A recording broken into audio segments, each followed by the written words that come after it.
It is not late. We have been waiting for this for a long time. It has just arrived. So it is time to put them to the public. Good use. The West didn't even notice the explosion. Not the one from the battlefield, but from Ouagadougou, where Captain Ibrahim Traoré quietly detonated the myth of Western military dominance. While pundits in Paris were still debating African instability, Burkina Faso was unloading Chinese armored beasts and rocket launchers onto its soil. Not as aid, not as charity, but as proof that Africa no longer rents its defense. And suddenly, silence.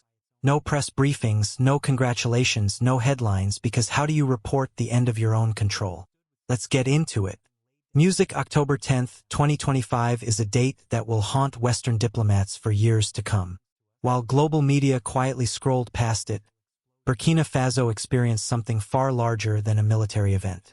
It was a seismic shift in the balance of power on African soil. In the capital, Captain Ibrahim Traoré presided over a handover ceremony that felt less like politics and more like prophecy. The Burkinabè army officially received a full-scale arsenal of modern armored vehicles, rocket systems, and air defense units. Not leased, not donated, but owned. It wasn't just another weapons delivery. It was the moment a nation declared that it would no longer borrow security or outsource survival. The convoy that rolled through Ouagadougou that morning carried more than hardware. It carried a message that rattled every embassy from Paris to Washington. Africa has stopped asking for permission to protect itself. And that's precisely why you didn't see the coverage splashed across Western front pages. They knew what it meant. The illusion of Africa's dependency had been shattered, and the sound of those engines was the sound of their fading relevance. The vehicles gleamed under the Sahel sun. Armored beasts built for endurance, multi-launch rocket systems ready for precision strikes, and tactical support units designed for rough desert combat. But the spectacle wasn't in the steel. It was in the symbolism. Every Burkinabè watching saw something their grandparents never did. An African army equipped, trained, and commanded by its own people on its own soil without the shadow of foreign oversight.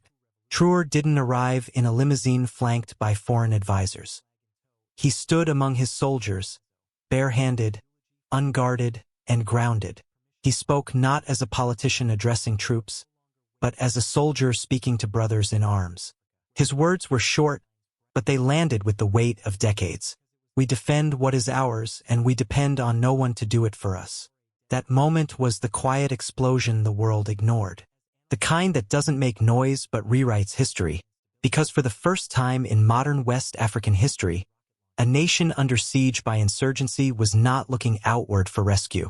It was looking inward, building the capacity to fight and win on its own terms. And there was another subtle but powerful detail that foreign observers missed entirely. This wasn't just a handover of arms. It was a transfer of mindset. Burkina Faso is no longer accepting the Western formula of security through supervision. It's building something much more dangerous to the old order. Security through sovereignty. But here's the real question. How did a landlocked, resource-constrained nation, constantly vilified by foreign press, manage to achieve what decades of Western partnership failed to deliver? How did it go from being the student in the classroom to the one rewriting the lesson? Burkina Faso's rise didn't happen overnight.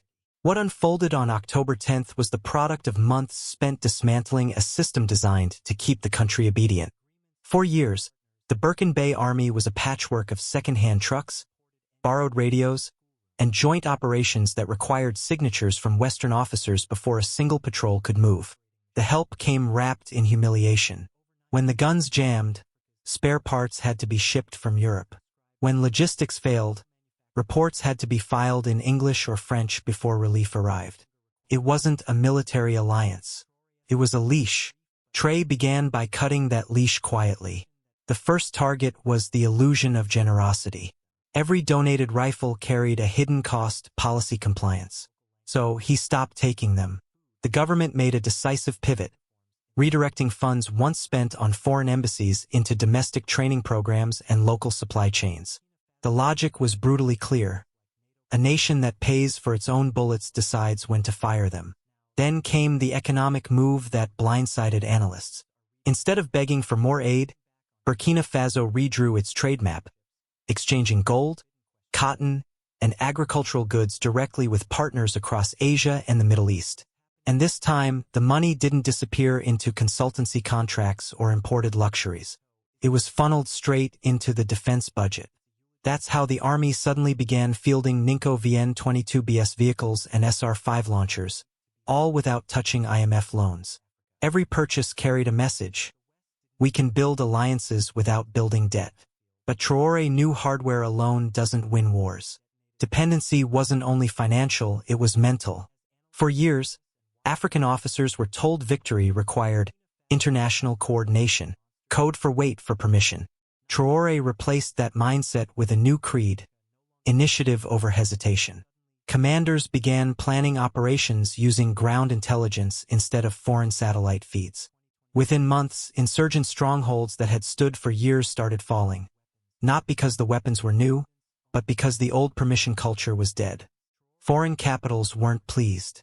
Suddenly, their counterinsurgency partnerships were being rewritten. Without them, polite offers of technical assistance started pouring in, each one a disguised attempt at re-entry. Traoré didn't reject them with anger, he simply made them irrelevant. Here's what most observers miss.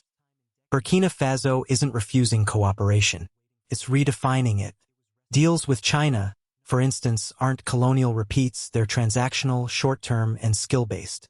Every military contract includes technology transfer clauses, ensuring Burkinabè technicians learn to maintain and eventually produce components themselves. Every imported engine becomes a classroom. Every maintenance hangar, an apprenticeship. By the time the West realized what was happening, the shift was irreversible. A nation once treated as a client state had evolved into a sovereign actor. But it raises a bigger question. Is Traoré simply building an army? Or is he crafting a new blueprint for African power itself? Let's pause to thank the community. A space where Black voices, stories, and legacies are amplified. By supporting this channel, you're not just watching history unfold. You're becoming part of a movement. Now back to the story. The journey from dependency to defiance was only the beginning. What followed was even more revolutionary. A doctrine not written in white papers or think tank reports, but lived out daily by soldiers, engineers, and village patrols. Traoré's new military philosophy isn't about budgets or numbers. It's about mindset, transforming what the African soldier believes he's fighting for and who he's fighting under. He began with one piercing question no Western general ever dared ask in Africa. If we die defending our homeland with borrowed weapons, did we really defend it at all? That thought reshaped the entire military culture. Officers started training in local languages instead of colonial ones. Imported drills were replaced with tactics designed for Sahelian terrain. The Burkinabè army stopped chasing insurgents like NATO imitators and started fighting like locals protecting their own soil. The results were immediate. Soldiers stopped following orders. They started fulfilling purpose. But Traoré's doctrine went beyond warfare. It was moral. He envisioned the army not as a war machine, but as the backbone of the nation, an institution binding identity, pride, and productivity. Barracks became learning centers where welders, engineers, and farmers trained beside riflemen. The army grew its own food, made its own uniforms, repaired its own vehicles. It was no longer a force waiting for supply drops. It became a force capable of surviving isolation. In Traoré's own words, an army that eats from its own hands fears no embargo. This integration of economics and defense is quietly revolutionary. For the first time, the concept of African sovereignty stopped being an abstract slogan. It became measurable in tons of locally milled grain, in hours of self-run repair work, in every kilometer patrolled without foreign guidance. What the West mistook for militarization was actually civil reorganization. By embedding soldiers in local production chains, Traoré ensured that every weapon used to defend Burkina Faso also defended its economy. Meanwhile, a new generation of commanders was emerging. Men and women raised not in foreign mines, but in Burkinabè soil, fluent in both strategy and local struggle. They're not just soldiers. They are the intellectual heirs of a doctrine that rejects the imported fear of failure. To them, losing territory is temporary. Losing independence is eternal. What unnerved foreign observers most wasn't the firepower. It was the faith. A faith that Africa's defense doesn't need permission, validation, or supervision. Traoré turned patriotism into training and loyalty into logistics. He built an army that fights for something no external military could ever supply: self-respect. And this inevitably provoked a reaction. Because the stronger Burkina Faso's doctrine grew stronger, the weaker Western influence became. Their diplomats began to whisper about regional destabilization as if African unity were somehow a threat. But perhaps that's the most revealing part. When African nations finally defend themselves, it's called escalation. Which leads us directly to the next question. If Burkina Faso's self-reliant model is spreading across the Sahel, what does this mean for the old powers who once claimed to guarantee Africa's security? Here's a reminder to please like and share the video and subscribe to our channel to watch more videos on their culture, history, civilization, and identity. Let's continue. Now, by the time Burkina Faso's self-reliant doctrine took form, Western policymakers were already scrambling for explanations. They couldn't understand how a country once dismissed as fragile was suddenly projecting confidence, competence, and control. The silence from Western capitals wasn't confusion. It was disbelief, because for decades, their entire relationship with Africa had rested on one unspoken principle: we protect, you obey. Now that model is collapsing. Traoré has not only defied the system, he has exposed its absurdity. The West's military presence across Africa, from drone bases in Niger to counterinsurgency outposts in Chad, was sold as partnership, but it operated like insurance. As long as African states depended on their protection, they could dictate policies, control trade routes, and extract resources under the banner of security cooperation. But with Burkina Faso's new independence, that insurance policy is expiring. When the Burkinabè government stopped taking Western assistance packages, the first thing that vanished wasn't funding. It was interference. No more joint committees to approve operations. No more external vetoes disguised as strategic coordination. For Western defense officials, this wasn't just a diplomatic loss. It was an existential one.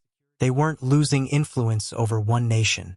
They were losing the illusion that Africa needed them at all.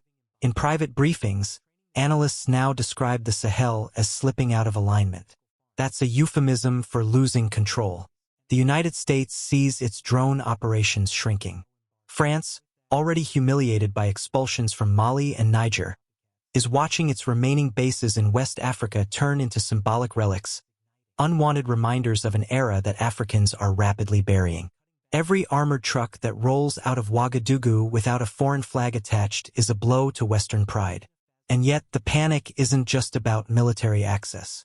It's about narrative control. For years, Western media framed African security crises as ungovernable regions justifying intervention as a moral duty. But now, with the rise of local command structures and regional alliances like the Alliance of Sahel States AES, that storyline no longer holds. If Africans can secure their borders and defend their people without NATO or the UN, then what exactly is the West's role? The answer increasingly is none. But rather than admit it, they're rebranding the loss. Western analysts now warn about authoritarian consolidation in the Sahel, the latest term for what used to be called sovereignty. When Africans make decisions for themselves, it's tyranny. When foreigners make them, it's partnership. That double standard is the final refuge of a fading empire. The irony is painful. The same powers that spent decades preaching democracy are now condemning Africans for practicing independence. This government hasn't rejected cooperation, it's redefined it. Traoré has proven that mutual respect doesn't require permission slips, and that national pride can't be outsourced. But this transformation isn't political theater, it's real, and its shockwaves are spreading far beyond Burkina Faso. The doctrine of self-reliance is igniting across the Sahel. Soon, the question won't be how the West reacts.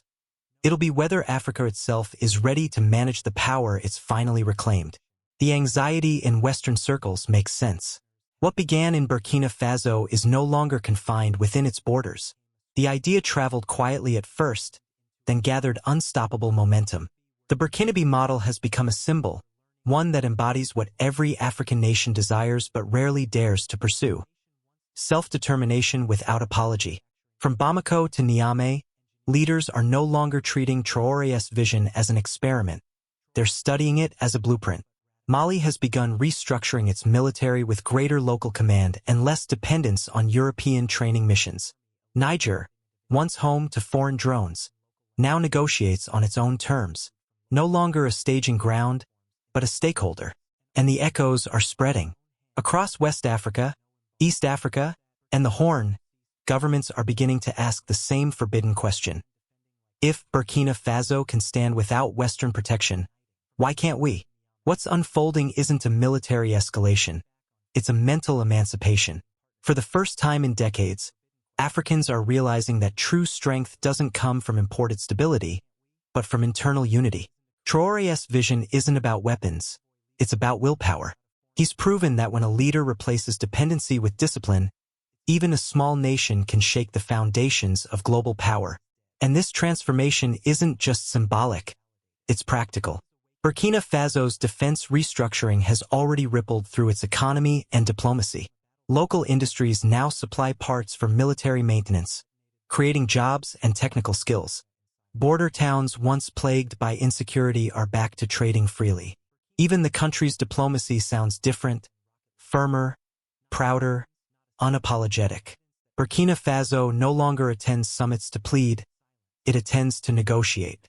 That change in tone has shifted the entire balance of African geopolitics.